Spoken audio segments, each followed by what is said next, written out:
Welcome to the Folktale Project. This is Dan Charles. This week I'm bringing you 3 stories from A Book of Myths by Jean Lang. These stories come from all over the world, but the first stories I'm going to tell you are from ancient Greece. This first story is a tale of love. Well, sort of. This is Apollo and Daphne. Conqueror of all conquerable earth, yet not always victorious over the heart of a maid, was the golden-locked Apollo. As mischievous Eros played one day with his bow and arrows, Apollo beheld him and spoke to him mockingly. "What hast thou to do with the weapons of war, saucy lad?" he said. "Leave them for hands such as mine, that know full well how to wield them.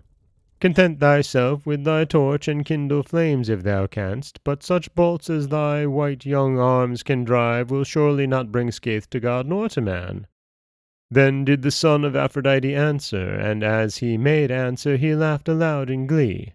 "With thine arrows thou mayest strike all things else, great Apollo. A shaft of mine shall surely strike thy heart." Carefully, then, did Eros choose 2 arrows from his quiver. One, sharp-pointed and of gold, he fitted carefully to his bow, drew back the string until it was taut, and then let fly the arrow, that did not miss its mark, but flew straight to the heart of the sun-god.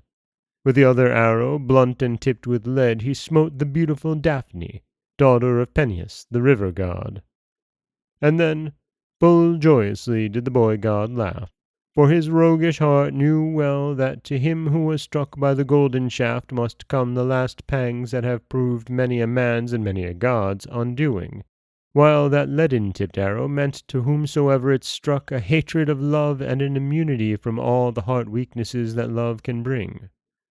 Those were the days when Apollo was young. Never before had he loved. But as the first fierce storm that assails it bends the young supple tree with its green budding leaves before its furious blast, so did the first love of Apollo bend low his adoring heart.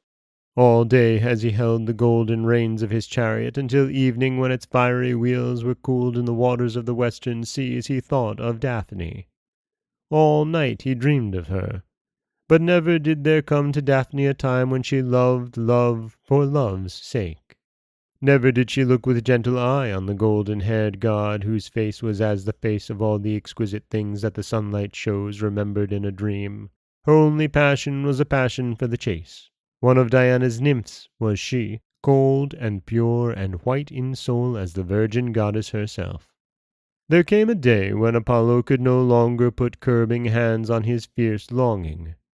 The flames from his chariot still lingered in reflected glories on sea and hill and sky. The very leaves of the budding trees to spring were outlined in gold. And through the dim wood walked Daphne, erect and lithe and living as a sapling in the early spring. With beseeching hands Apollo followed her. A god was he, yet to him had come the vast humility of passionate intercession for the gift of love to a little nymph. She heard his steps behind her and turned around, proud and angry that one should follow her when she had not willed it. "Stay," he said, "daughter of Peneus, for no foe am I, but thine own humble lover. To thee alone do I bow my head. To all others on earth I am conqueror and king." But Daphne, hating his words of passionate love, sped on. And when his passion lent wings to his feet, and she heard him gaining on her as she fled, not as a lover did Daphne look on deathless Apollo, but as a hateful foe.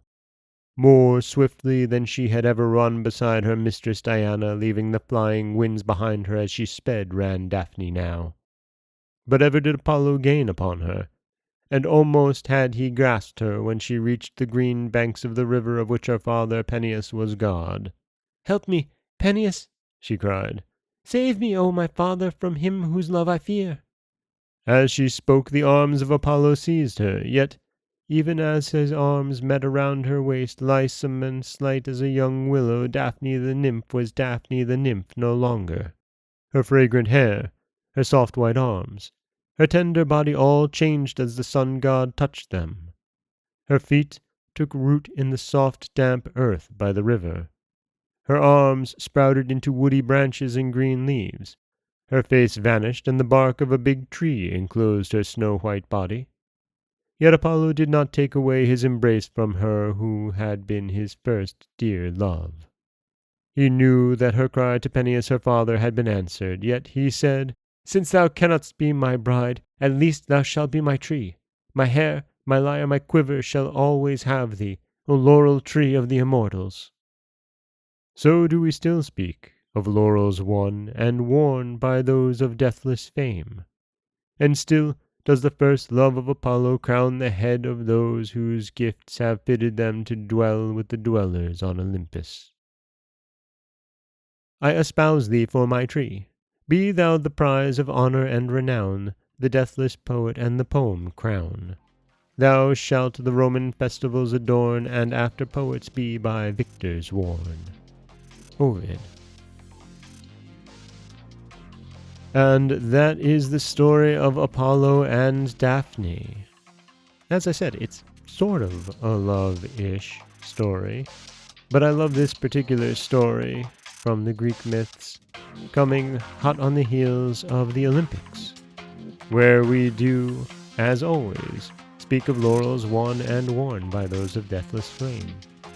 This is Dan Scholes with the Folktale Project. Don't forget that you can subscribe to the podcast on Apple Podcasts, Stitcher, Google Play, Overcast, anywhere you like to get your podcasts. You can follow us on Twitter at Folktale Project. You can find us on Auto Radio, TuneIn Radio, iHeartRadio, Spotify, anywhere you like to listen. And you can always head over to folktaleproject.com, where you'll find a new story waiting for you every Monday, Wednesday, and Friday. As always, thank you so much for listening.